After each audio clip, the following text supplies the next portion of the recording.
ये happy home multi channel का प्रसारण है सीधे आपके सामने।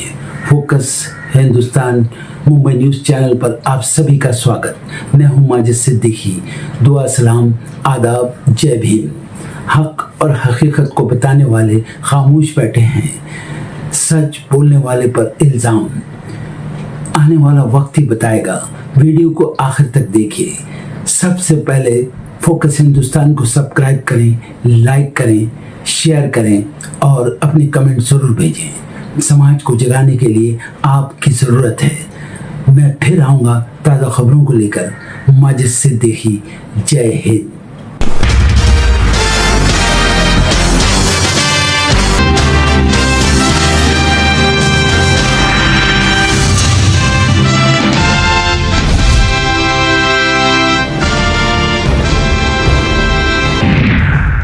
राहुल गांधी की याचिका पर सुप्रीम कोर्ट में आज सुनवाई। सीबीआई ईडी जांच के इलाहाबाद हाईकोर्ट के आदेश को चुनौती। आय से अधिक संपत्ति से जुड़ा है मामला।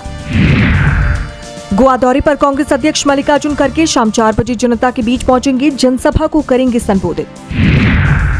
बॉम्बे हाईकोर्ट क्लर्क भर्ती के टाइपिंग टेस्ट में कंप्यूटर खराब, 10 मिनट में परीक्षार्थी लॉकआउट। उम्मीदवारों का प्रदर्शन, अभिजीत दिपके ने की रीटेस्ट की मांग। दिल्ली में उत्तराखंड कांग्रेस की बड़ी बैठक, चुनावी रणनीति और कार्यक्रमों पर होगा मंथन। उत्तराखंड में 2027 में होने वाली विधानसभा चुनाव के मद्देनजर चुनावी तैयारियों को धार देने में जुटी पार्टी। पीडीपी प्रमुख महबूबा मुफ्ती का बड़ा बयान, कहा मैं भी दिमागी नक्सल, आर्टिकल 370 को सपोर्ट करती हूँ। रिजिजू ने कहा था दिमागी नक्सली वही जो संविधान को नहीं मानते। कांग्रेस नेता गोविंद सिंह डोटासरा का सरकार पर बड़ा हमला, कहा सरकारी स्कूलों की हालत सुधारने के बजाय नाकामी छिपा रही बीजेपी सरकार। ऑटो यूनियन का जंतर मंतर पर प्रदर्शन आज, ऑटो चालकों के लिए वेलफेयर बोर्ड बनाने की मांग, परिवहन से जुड़े अन्य मुद्दों को भी उठाया जाएगा। झारखंड में छात्रों का प्रदर्शन जारी, छात्र नेता देवेंद्र नाथ महतो का ऐलान, कहा सरकार उम्मीदों पर खरी नहीं उतरेगी तो संघर्ष जारी रहेगा। सुप्रीम कोर्ट में आज कावेरी जल विवाद याचिका पर सुनवाई। तमिलनाडु ने 3 अगस्त को याचिका की थी दायर, कर्नाटक से पानी छोड़ने की मांग। पश्चिम बंगाल में बीरभूम के होटल में लगी आग, 7 लोगों की गई जान, एसी में शॉर्ट सर्किट होने से हुआ हादसा। यूक्रेन का रूस पर बड़ा हमला, मॉस्को को निशाना बनाकर रात भर में दागे 822 ड्रोन, 7 लोगों की गई जान। रूसी रक्षा मंत्रालय ने की हमलों की पुष्टि। अमेरिकी सैनिक को मारो और $30,000 ले आओ, ईरानी आर्मी का ऐलान, महिलाओं को मिलेगी दोगुनी रकम। अमेरिका को पश्चिम एशिया से हटाने की तैयारी। हमास लीडर अल हय्या से मिले अमेरिकी राष्ट्रपति ट्रंप के दामाद कुशनर, 2 घंटे तक गजा प्लान पर की बैठक। अब इस्राएली पीएम नेतन्याहू को समझौते के लिए मनाने की चुनौती। तुर्की के राष्ट्रपति अर्दोआन का खुला ऐलान, तुर्की, सऊदी और पाकिस्तानी किसी पर हमला हुआ तो तीनों साथ मिलकर लड़ेंगे। मिस्र के इस समझौते में शामिल होने के लिए खोले दरवाजे। एक भी वोट नहीं डाले गए, पीओके में पाकिस्तानी सेना का ढोंग बेनकाब। जेएएसी की अपील पर वोटरों ने पोलिंग बूथ से बनाई दूरी। पाकिस्तानी सरकार ने टाल दी है तीसरे चरण की वोटिंग। पीएम सूर्य घर में बड़े बदलाव की तैयारी, रूफटॉप सोलर के साथ बैटरी स्टोरेज जोड़ने का सुझाव। एमएनआरई के विभिन्न पक्षों के साथ शुरुआती चर्चा जारी। ईवी खरीदने वालों की लगी लंबी कतार, जुलाई में इलेक्ट्रॉनिक दोपहिया की बिक्री 88% बढ़ी। मांग के मुकाबले सप्लाई 20 से 30% कम होने से ग्राहकों का इंतजार बढ़ा। एलएनटी का बड़ा डिफेंस प्लान, रडार से लेजर हथियार तक बढ़ाएगी ताकत। इलेक्ट्रॉनिक्स में की 5000 करोड़ निवेश की तैयारी। रिलायंस रिटेल ने बना दिया रिकॉर्ड, टीवी हुआ out of stock, smartphone laptop की बिक्री में आया उछाल। आरबीआई के फैसले से बैंकों में हलचल, एफसीएनआरबी जमा जुटाने की रफ्तार बढ़ी, $70 अरब तक जुटाने का अनुमान।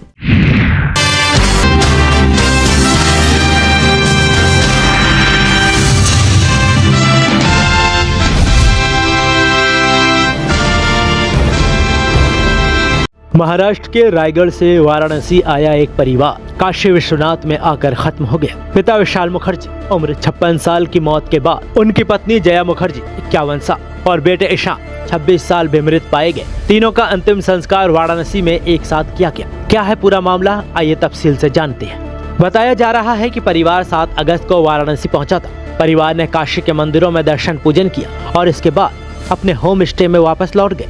परिवार पहले से ही बेहद मुश्किल दौर से गुजर रहा था, क्योंकि विशाल मुखर्जी गंभीर बीमारी से जूझ रहे थे। इसी दौरान उनकी तबीयत अचानक बिगड़ गई और वे गंभीर हालत में गिर पड़े। होम स्टे के कर्मचारियों और पुलिस की मदद से उन्हें तत्काल BHU ट्रॉमा सेंटर ले जाया गया, लेकिन डॉक्टर उन्हें बचा नहीं सके। विशाल मुखर्जी की मौत के बाद अगले दिन उनकी पत्नी जया और बेटे ईशान अपने कमरे से बाहर नहीं आए। कमरे का दरवाजा बंद था और काफी देर तक कोई प्रतिक्रिया नहीं मिलने पर पुलिस को सूचना दी गई। पुलिस ने कमरे में प्रवेश किया तो अंदर का मंजर देखकर हर कोई अस्तंभ रह गया। मां और बेटे दोनों मृत अवस्था में मिले। कमरे के पास जहर का एक पैकेट मिलने की बात भी सामने आई है। प्रारंभिक जांच के आधार पर पुलिस को आशंका है कि विशाल की मौत के बाद गहरे सदमे और मानसिक तनाव में जया और ईशान ने यह कदम उठाया होगा।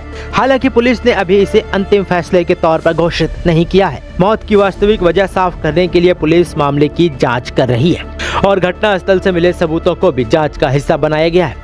वाची होम स्टे से लक्सा थाना अंतर्गत सूचना प्राप्त हुई कि कुछ टूरिस्ट लोग अपना कमरा नहीं खोल रहे हैं, तो वहाँ पर तत्काल लक्सा थाने की टीम पहुँची और वीडियोग्राफी करके उन्होंने कमरा खोला। जब कमरा खोला गया तो पाया गया कि 2 व्यक्तियों की बॉडी वहाँ पर पड़ी है, जिनका नाम ईशान मुखर्जी और जया मुखर्जी है। और फिर फॉरेंसिक की टीम को बुलाया गया। फॉरेंसिक ने जब एविडेंस कलेक्ट किए गए तो पता चला कि सल्फास के कुछ सैचेट वहाँ से हमें प्राप्त मिले हैं और इनके मुंह से झाग और वोमिटिंग की गंध पूरे रूम में हमें प्राप्त हुई है।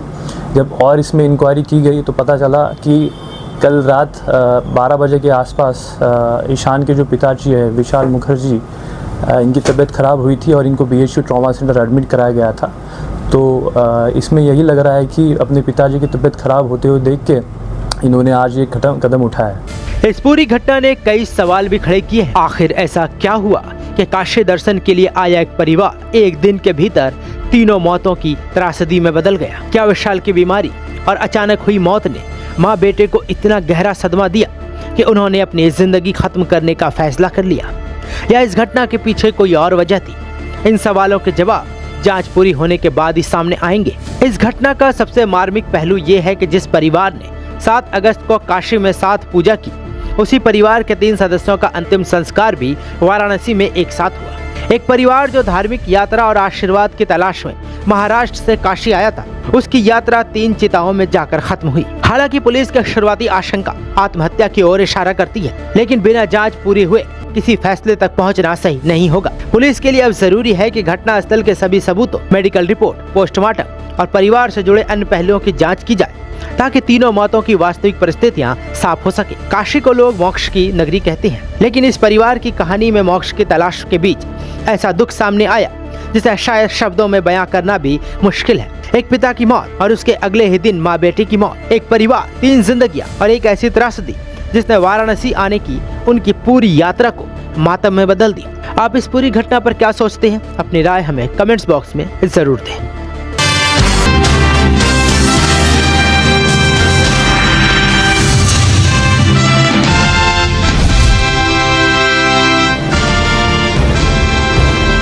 देश में एक बार फिर किसान आंदोलन की आहट सुनाई दे रही है।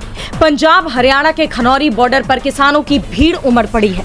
संयुक्त किसान मोर्चा गैर राजनीतिक के नेतृत्व में ये किसान दिल्ली कूच के लिए निकले। उन्होंने शांतिपूर्वक पैदल दिल्ली की तरफ कूच करने की कोशिश की, लेकिन हरियाणा पुलिस ने उन्हें खनौरी दाता सिंहवाला बॉर्डर पर ही रोक दिया। किसानों के दिल्ली कूच के ऐलान के बाद ही हरियाणा पुलिस ने खनौरी बॉर्डर को सील कर दिया था। बॉर्डर पर बैरिकेडिंग, कटीली तार, कंक्रीट ब्लॉक और कंटेनर लगाकर रास्ता बंद किया गया है। भारी पुलिस बल भी तैनात किया गया है। किसानों का कहना है कि वो पैदल शांतिपूर्ण तरीके से आगे जाना चाहते हैं, लेकिन हरियाणा प्रशासन ने इसकी इजाजत नहीं दी। इसे लेकर अब किसान नेता जगजीत सिंह डल्लेवाल ने कहा कि अब रास्ता किसानों ने नहीं, हरियाणा पुलिस ने रोका है। सुप्रीम कोर्ट और हाई कोर्ट को इस पर संज्ञान लेना चाहिए। थोड़ी संख्या में किसान दिल्ली जाकर अपनी बात रखना चाहते हैं। हमारे 5 नेता पुलिस से बात करेंगे। अगर आगे नहीं जाने दिया गया तो रात यहीं रुकेंगे। आपको याद होगा कि इससे पहले के किसान आंदोलन को लेकर कोर्ट ने यह टिप्पणी की थी कि नागरिकों को प्रदर्शन का अधिकार है, लेकिन अनिश्चित काल के लिए सड़कों या हाईवे को ब्लॉक करना सही नहीं है। ऐसे में अब इस बार किसानों ने इसे लेकर पुलिस पर आरोप मढ़ते हुए कोर्ट से हस्तक्षेप की मांग की है। दरअसल किसानों का ये मार्च भारत अमेरिका ट्रेड डील के खिलाफ शुरू हुआ है। उन्हें डर है कि इससे अमेरिकी कृषि उत्पाद और भारी सब्सिडी वाला सामान भारतीय बाजार में आ जाएगा, जिससे स्थानीय किसानों की आजीविका पर गंभीर संकट आ सकता है। किसानों का लक्ष्य 29 अगस्त को दिल्ली के जंतर मंतर पहुंचना है। वहां एक दिन की किसान पंचायत आयोजित की जाएगी। इसके बाद सरकार को किसानों की मांगों से संबंधित मांग पत्र सौंपने की कोशिश की जाएगी। लेकिन जिस तरह प्रशासन ने उन्हें बॉर्डर पर ही रोक दिया, उसके बाद सरकार और किसानों में गतिरोध बढ़ने की आशंका जताई जा रही है।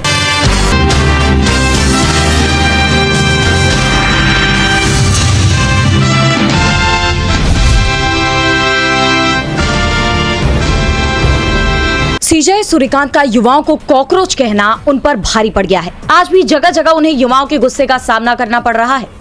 उनकी इस टिप्पणी के विरोध में सोशल मीडिया पर कॉकरोच जनता पार्टी यानी सीजेपी नाम से एक नई पार्टी तक बन गई, जिसने मोदी सरकार को भी हिला दिया। जंतर मंतर का प्रदर्शन आप सब ने देखा, कैसे सोशल मीडिया पर बनी एक पार्टी की छतरी तले देश भर से युवा एकजुट हुए। उन्होंने मोदी के मंत्री की छुट्टी करवा दी और अब सोशल मीडिया पर ऐसी ही एक और पार्टी का गठन हो गया है। दिमागी नक्सल पार्टी नाम से सोशल मीडिया पर एक मूवमेंट शुरू हो गई है, जिसके कई पोस्टर्स भी सामने आए, जिनमें एक पोस्टर पर लिखा है कि जो सवाल करे वो नक्सल। दरअसल 15 अगस्त को स्वतंत्रता दिवस के मौके पर पीएम मोदी ने लाल किले से अपने भाषण के दौरान इस शब्द का इस्तेमाल किया था। उन्होंने अपने भाषण में कहा था कि हथियारी नक्सल तो चले गए, लेकिन दिमागी नक्सल मौके की तलाश में है। समाज को गलत राह पर ले जाने के लिए तरह तरह के काम कर रहे हैं। ऐसे लोग हिंसा, अराजकता के रास्ते खोज रहे हैं। इन दिमागी नक्सलियों को पहचानना होगा और इन्हें आइसोलेट करना होगा और विकसित राष्ट्र बनाने की तरफ देश की युवा पीढ़ी को जोड़ना होगा।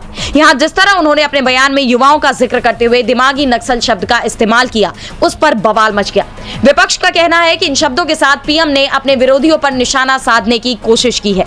इसे लेकर पीएम मोदी को घेरते हुए पूर्व वित्त मंत्री और कांग्रेस नेता पी चिदम्बरम ने तो यहाँ तक कहा कि मुझे दिमागी नक्सल होने पर गर्व है। ये बिल्कुल वैसा ही है जैसा सीजेआई की कॉकरोच वाली टिप्पणी के बाद देखा गया। एक के बाद एक कोने से आवाज उठ रही थी कि मैं भी कॉकरोच। ऐसे में अब जिस तरह सोशल मीडिया पर डीएनपी पार्टी बनाई गई है, उसे देखते हुए सवाल ये उठ रहे हैं कि क्या अब सीजेपी की ही तरह डीएनपी भी मोदी सरकार के खिलाफ मोर्चा खोलने वाली है? क्या ये किसी बड़े आंदोलन की आहट है? बहरहाल ये आने वाले वक्त में ही साफ हो पाएगा।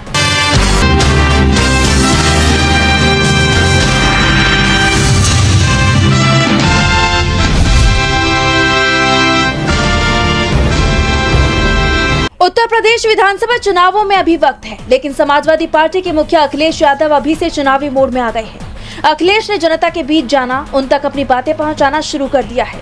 वो जनता के बीच पहुंचकर बड़े बड़े वादे कर रही हैं। इस बीच अखिलेश ने ऐलान किया है कि आने वाले समय में जब समाजवादी पार्टी की सरकार होगी तो 16 अगस्त की छुट्टी महामहिम प्रधानमंत्री जी के सम्मान में विरोध करेंगे। इतना ही नहीं, उन्होंने बीजेपी सरकार को राम मंदिर चढ़ावा चोरी, जातीय जनगणना, E20 और परिसीमन जैसे मुद्दों पर सरकार को जमकर घिरा है। अखिलेश ने परिसीमन का जिक्र करते हुए कहा है, परिसीमन से ज्यादा बेहतर है कि हमारे देश की सीमाओं की सुरक्षा हो और जो नक्सल, आतंकवाद या विदेश नीति में जो असफल हुए हैं वो तमाम तरह की बात करते हैं। 2014 में भारत का एरिया क्या था, क्षेत्रफल क्या था और आज क्षेत्रफल क्या है, ये क्या भारतीय जनता पार्टी बता पाई? अखिलेश यादव ने बीजेपी पर संविधान को ठेस पहुंचाने का आरोप लगाया और कहा, याद रखना, संविधान है तो स्वतंत्रता है, संविधान है तो हमें आजादी मिलेगी, संविधान है तो हमें अधिकार मिलेंगे और संविधान है तो हमारा लोकतंत्र मजबूत होगा। उन्होंने सरकार पर निशाना साधते हुए कहा कि ये सरकार चालबाजी कर रही है कि जातीय जनगणना न करनी पड़े। समाजवादी के लोग चाहते हैं कि गिनती हो और आबादी के हिसाब से हक और सम्मान मिले। अखिलेश ने राम मंदिर का जिक्र करते हुए सरकार पर तीखा प्रहार किया और कहा कि उन्होंने राम धन को लूट लिया। कोई कल्पना कर सकता है? सोचो आप कि जो लोग अपने आप को कहते थे हम राम राज लाएंगे, उन्होंने राम धन को भी लूट लिया। सपा अध्यक्ष ने आगे कहा कि यूपी में जिस सरकार को हम लोगों ने 10 साल से देखा है, कहने को ये कहते हैं कि ये सरकार बहुत ताकतवर है, डबल इंजन की सरकार है, लेकिन अभी देखा कि नौजवानों ने उन्हें हरा दिया। युवा ने कर दिखाया कि सरकार के लोगों को पीछे हटना पड़ा। एक तरफ अखिलेश ने सरकार को तमाम मोर्चों पर घेरा, तो दूसरी तरफ कई वादों के जरिए जनता को साधने की कोशिश की, जिसका असर आने वाले वक्त में देखने को मिल सकता है।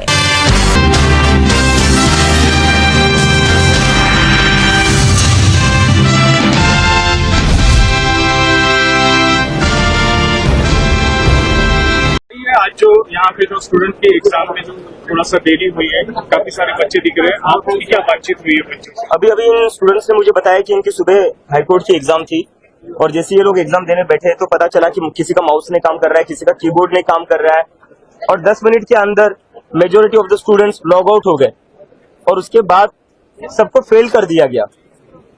तो ये तो इन बच्चों का फेलियर नहीं, ये सिस्टम और सरकार का फेलियर है जो ऑनलाइन एग्जाम नहीं ले पा रही है।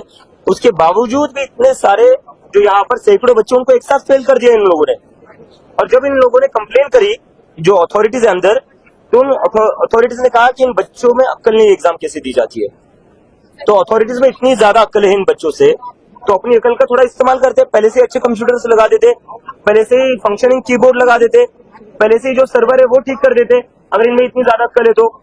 और अभी स्टूडेंट्स के साथ बहुत दूर दूर से स्टूडेंट्स आए, पूरे महाराष्ट्र भर से स्टूडेंट्स ये एग्जाम देने आए थे।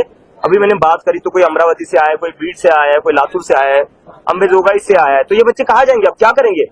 ये क्या ऐसे ही फेल का सर्टिफिकेट लेकर अपने घर जाएंगे? क्या बोलेंगे घर पर जाकर?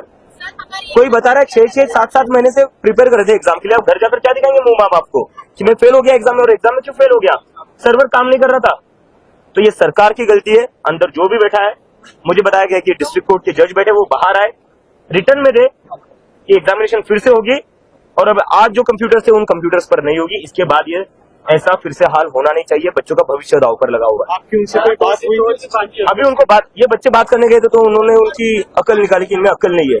तो अभी मैं चाहता हूँ डिस्ट्रिक्ट जज को अगर बात करनी है तो वो यहाँ नीचे आ जाए, नीचे आकर सबके सामने बात करें। कहीं ना कहीं आपने स्कूल का जो मुद्दा निकाला था इंफ्रास्ट्रक्चर का, उसी तरीके से अभी कॉलेज के जो स्टूडेंट्स है उनके एग्जाम में भी एक तरीके से इंफ्रास्ट्रक्चर का ही मुद्दा सामने आ रहा है। जैसा स्टूडेंट कह रहे हैं कि कहीं पे कीबोर्ड काम नहीं कर रहा है, कर्सर बराबर नहीं दिख रहा है, आप क्या कहना चाहेंगे इस एग्जाम में? मुझे इस पर ये लगता है कि अगर आपके पास इंफ्रास्ट्रक्चर नहीं है, अगर आप ऑनलाइन एग्जाम करवा नहीं सकते तो आप क्यों ऑनलाइन एग्जाम करवा रहे हो? किस चीज के लिए करवा रहे हो? पूरे देश में, पूरे महाराष्ट्र में पहली बार नहीं कोई ऑनलाइन एग्जाम का सर्वर डाउन हुआ है जहाँ कीबोर्ड काम नहीं कर रहा है या जहाँ माउस नहीं काम कर रहा है। हर एग्जाम में ये होता रहा है। ये सरकार मुझे बता दे कोई एक एग्जाम जहां पर ऑनलाइन एग्जाम ठीक से हुई हो। तो जब आप ले नहीं सकते ऐसे एग्जाम्स ऑनलाइन, जब पता है सबको कि आपके बस की है ही नहीं, तो उसके बाद भी आप बार बार ऑनलाइन एग्जाम लेकर बच्चों का भविष्य क्यों खराब कर रहे हैं?